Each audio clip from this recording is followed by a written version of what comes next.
नमस्कार, मैं हूं संजय शर्मा। आप देख रहे हैं 4 PM न्यूज़ नेटवर्क। राजा चाहता है कि उसके सामने हर कोई झुककर उसको सलाम करे। राजा चाहता है कि चाहे संवैधानिक संस्थाएं हों, चाहे मैं और आप हो, हर जना उसको झुककर सलाम करे। देश की संवैधानिक संस्थाओं ने राजा के सामने घुटने टेक दिए हैं। जो तुमको हो पसंद वही बात करेंगे, तुम दिन को अगर रात कहो तो रात कहेंगे।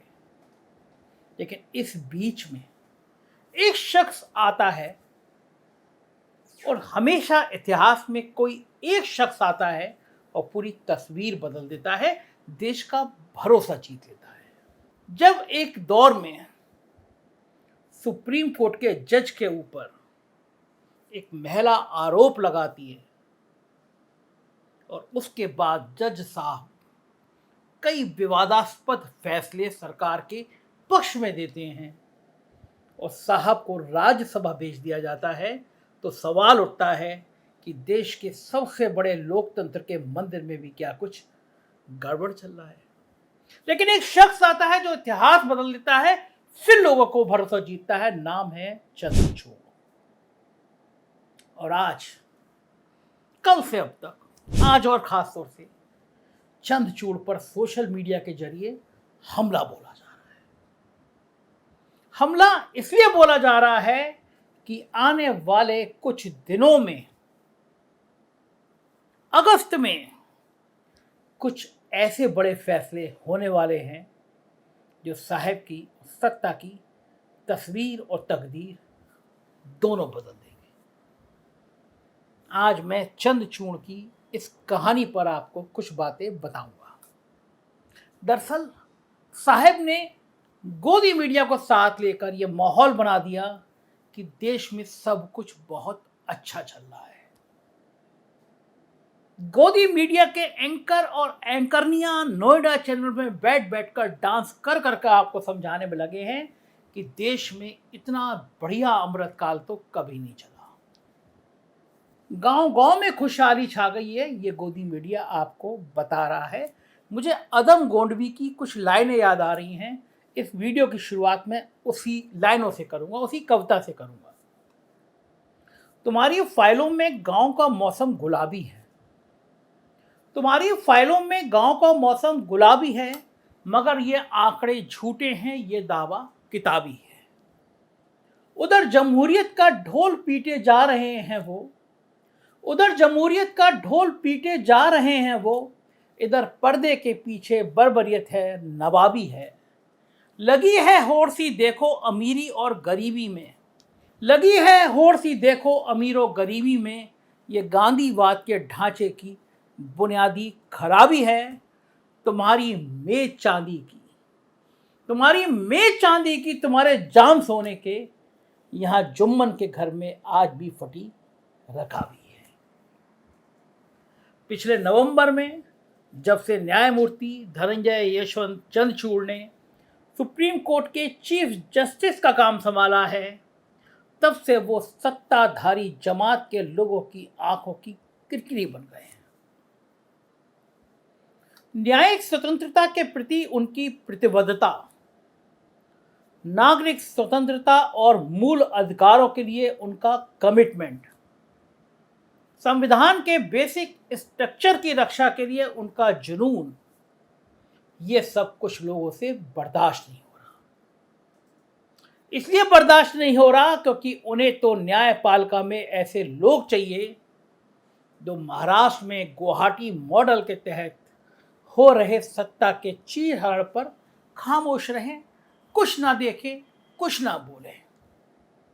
मणिपुर की बीभत्स घटनाओं से मुंह मोड़ लें, सीबीआई और ईडी को विपक्ष के टॉर्चर अभियान चलाने की खुली छूट दे दें। लेकिन जब चंद्रचूड़ के दौर में ये सब करने में काफी दिक्कतें आ रही हैं, वो मणिपुर पर यहां तक कह रहे हैं कि सरकार एक्शन नहीं लेगी तो हम एक्शन लेंगे। अब आप खुद ही सोचिए, साहब के दौर में साहब का कैमरामैन भी बिना साहब की इजाजत के एक्शन ना ले पाता हो, मंत्री सिर्फ कागजों पर मंत्री हों। रेल मंत्री कौन है ये देश को तब पता चलता है जब एक दुर्घटना के बाद रेल के पहिए के नीचे से रेल मंत्री निकलकर फोटो खिंचवाते हो। यानी एक ऐसे दौर में जहां सारे एक्शन साहेब ही लेते हों, ट्रेन की हरी झंडी दिखाने तक का एक्शन भी साहब लेते हों, उस दौर में यदि कोई सीधे सरकार को फटकार लगाते हुए ये बोल दे कि यदि आप एक्शन नहीं लोगे तो हम एक्शन लेंगे, ये बात भला साहेब की ट्रोल आर्मी कैसे बर्दाश्त कर लेगी? वो ये कैसे बर्दाश्त कर लेगी कि जस्टिस चंद्रचूड़ साहब की पार्टी के महाराष्ट्र के स्पीकर को ये कह दें कि 14 दिनों में शिंदे और उनके 15 विधायकों पर फैसला लो और हमें बताओ। ये सब साहेब के दौर में अटपटा सा है कि आखिर कोई कैसे संविधान सम्मत बातें कर रहा है। साहेब की ट्रोल आर्मी को तो लगता है कि साहेबी संसद, साहेबी स्पीकर, साहेबी संविधान, साहेबी सिविल सोसाइटी, और कभी कभी तो ट्रोल आर्मी को यह भ्रम भी हो जाता है कि साहेब ही सुप्रीम कोर्ट भी हैं। और इसी मानसिकता को न्यायमूर्ति चंद्रचूड़ की संविधान सम्मत कार्यप्रणाली से गहरा धक्का पहुंच रहा है। अब जरा देखिए कि सरकार की कारगुजारियों से जुड़े कितने मामलों पर न्यायमूर्ति चंद्रचूड़ या तो संविधान पीठ बना चुके हैं या बनाने की तैयारी में। मैं आपको एक एक करके गिनाता हूं। पहला बड़ा मुद्दा, दिल्ली विधानसभा बनाम एलजी। साहेब की नाक का सवाल। सुप्रीम कोर्ट ने फैसला दिया और साहेब ने फैसले को ना मानकर अध्यादेश लिया है।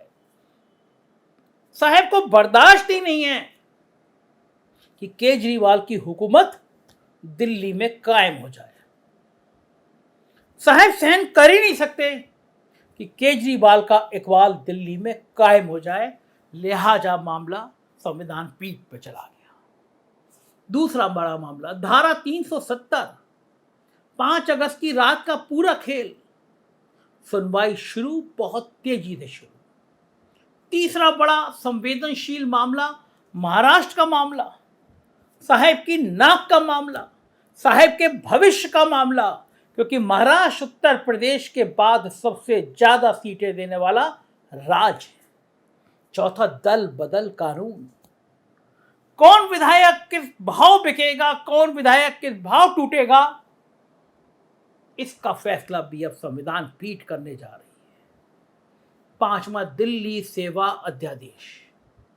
इसके अलावा सबसे महत्वपूर्ण, हजारों करोड़ रुपए की दौलत कमाने वाला इलेक्टोरल बॉन्ड के मुद्दे पर भी संविधान पीठ गठित करने पर सुप्रीम कोर्ट गंभीरता से विचार कर रहा है। और अगर ये विचार हो गया, संविधान पीठ बन गई, फैसला दे दिया, तो साहेब और पूरी पार्टी को पसीना आ जाएगा, क्योंकि बेशुमार दौलत इसी बॉन्ड के जरिए इकट्ठा की जाती है। और ध्यान रखिए, ये सारे मामले कोई केशवानंद भारती या शाहबानों की तरह किसी धार्मिक कानून या मठ के विवाद की वजह से पैदा हुए विवाद से नहीं आए हैं, बल्कि ये सारे मामले साहेब की संपूर्ण नियंत्रण की जिद कि मैं ही केंद्र सरकार, मैं ही राज्य सरकार, मैं ही चुनाव आयोग, मैं ही सीएजी, मैं ही रिजर्व बैंक, इस मानसिकता से किए जा रहे और संविधान की भावना से छेड़छाड़ कर बनाए जा रहे कानून की वजह से बने हैं।